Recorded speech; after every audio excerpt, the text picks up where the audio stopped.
முதலமைச்சர் ஸ்டாலின் வந்து அமெரிக்கா போகிறதா எல்லாம் 1 மாத பயணம்னு வந்திருந்தது. பல யூகங்களின் அடிப்படையில் செய்தி வந்தது. ஏன் போகிறாரு, அமெரிக்காவுக்கு ஏன் போகிறாரு, சிகிச்சைக்கு போகிறாருன்னு எல்லாம் முன்னாடி சொல்லுவாங்க. அது லண்டனுக்குள்ளே போனார். இப்போ லண்டன் பக்கமே போகிறது இல்லையா, அமெரிக்காவுக்கு இப்போ போக ஆரம்பிச்சிட்டாரு. அப்படின்னா அவர் சிகிச்சைக்கு ஒன்று போகல, ஒன்றும் போகல. அங்கே லண்டனுக்கு போகும்போது அங்கே பல விஷயங்களை பணங்கள்லாம் அங்கே வந்து முதலீடு பண்ணியிருக்காங்க. ஊழல் பண்ணதில் வந்த பணம் லண்டனில் முதலீடு பண்ணியிருக்காருன்னு செய்தி வந்தது. ஏன்னு கேட்டிங்கன்னா, அதுக்கப்புறம் அண்ணாமலை ஃபைல்ஸில் ஜார்ஜ் பேங்க் லண்டனில் சபரீசன் பேரில் இருக்குன்னு ஃபைல்ஸில் சொன்னார்.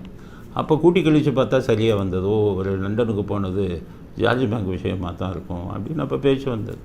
இப்போ லண்டனுக்கே போகிறதில்ல, இப்போ அமெரிக்காவுக்கு போகிறார்.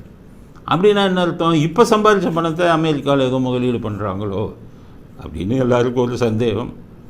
ஆனால் உறுதியாக இருந்த பயணம் திடீர்னு தள்ளி வைக்கப்பட்டிருக்கு அப்படின்னு இன்றைக்கி ஒரு செய்தி.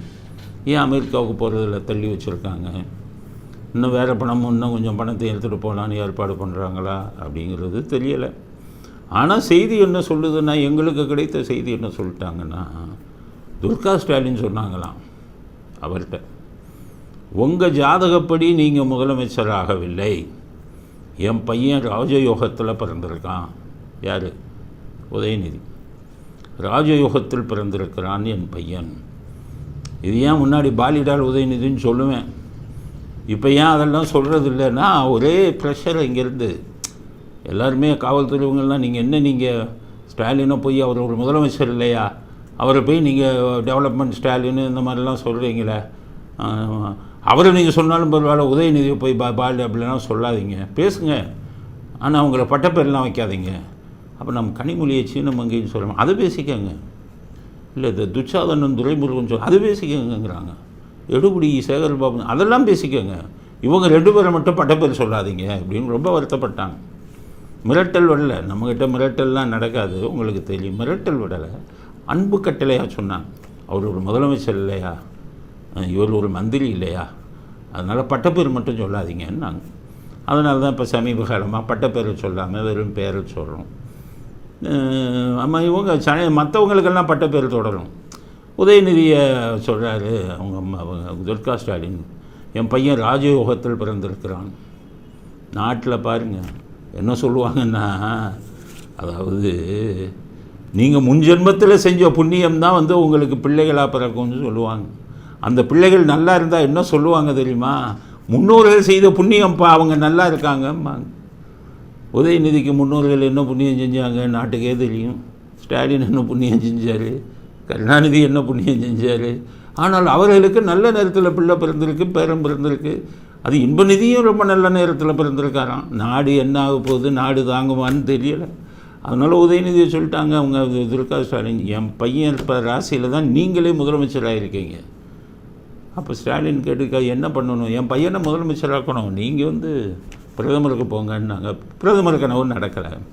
அதனால் இப்போ அமெரிக்கா போகும்போது இந்த 1 மாதத்துக்கு வேறையும் ஆட்சி கொடுத்துட்டு போகிறீங்க, பையனை துணை முதலமைச்சராகிட்டு அவன்கிட்ட பொறுப்பை ஒப்படைச்சிட்டு போங்கன்னு அன்பு கட்டளை இட்டு இருக்கிறார் அப்படின்னு செய்தி வருது.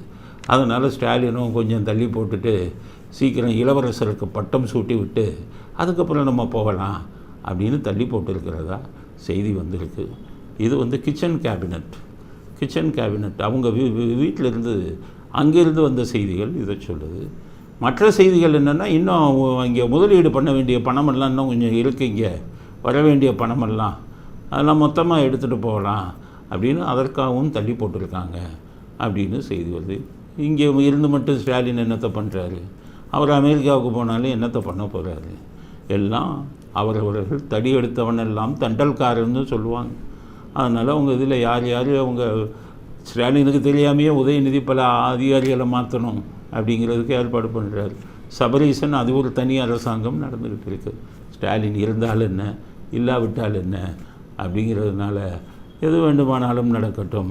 அமெரிக்கா பயணம் தள்ளி போனாலும் சரி, நாளைக்கே அவர் அமெரிக்கா போனாலும் சரி, தமிழ்நாட்டுக்கு எதுவும் நடக்க போகிறதில்ல அப்படிங்கிற கருத்தையும் பதிவு செய்வோம்.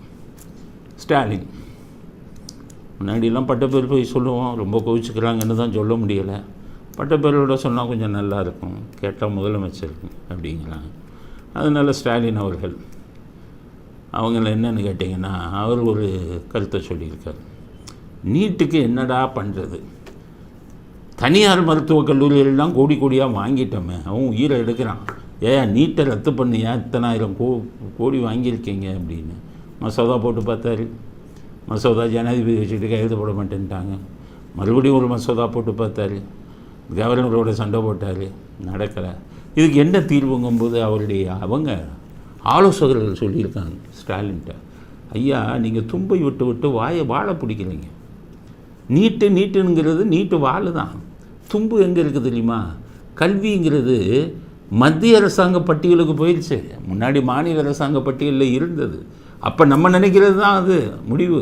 இப்போ இந்திரா காந்தி 1975 விவரமாக என்ன பண்ணிட்டாங்க, மத்திய அரசுக்கும் பொதுப்பட்டியலில் கொண்டு வந்துட்டாங்க.